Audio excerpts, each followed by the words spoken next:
Just how bad is the debt crisis here in the United States? Boston University professor Larry Kotlikoff says it is time to, quote unquote, get real. The U.S. isn't just worse off than Greece, it's bankrupt. This is the thrust of his Bloomberg op-ed today.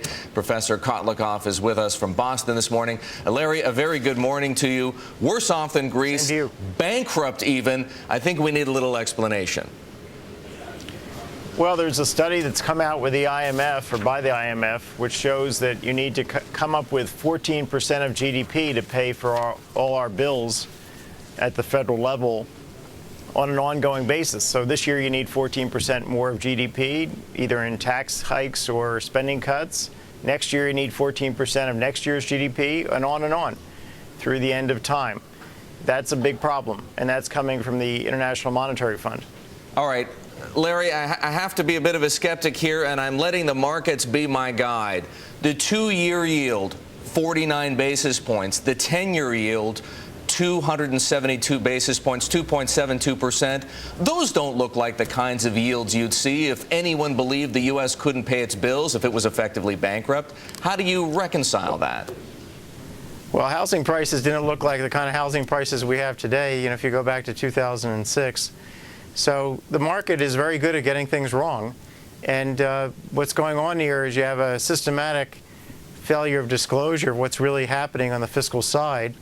The Clinton administration is not really focusing on these long-term projections, although the CBO came out back in June, and if you really add things up, you get the same kind of picture, if not worse, from the CBO.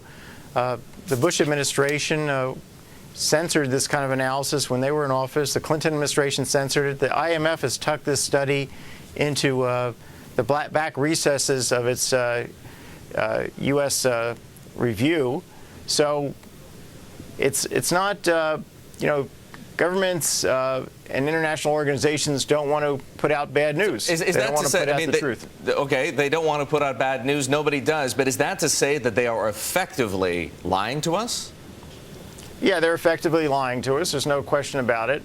The deficit on which people are focused, and then the official debt, is really a small fraction of the over $200 trillion shortfall that the government is facing, the fiscal gap.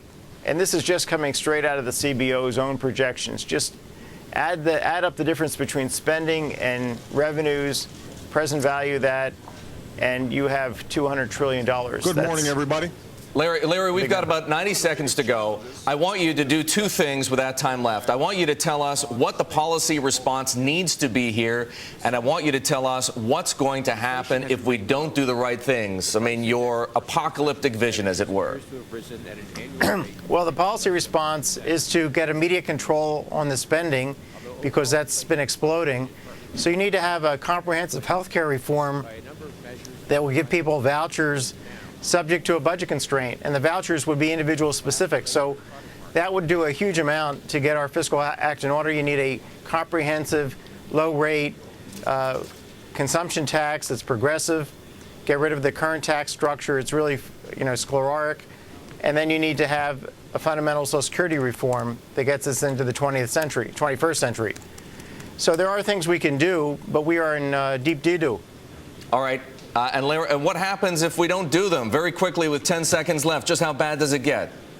I think you're going to see those bond prices head south dramatically, and I think the bond traders will ultimately wake up. Usually it takes a 2x4 across their head to figure it out. And what happens to the U.S. citizen? What happens to people who are subject to the whims of the market? Well, we're gradually heading towards Brazil, or not to Brazil. Brazil's doing well. We're gradually heading towards Argentina. So over time, the taxes will go up. People will have, spending cuts that they didn't expect, and you'll have problems. Larry, we have to run. That's Larry Kotlikoff of Boston University.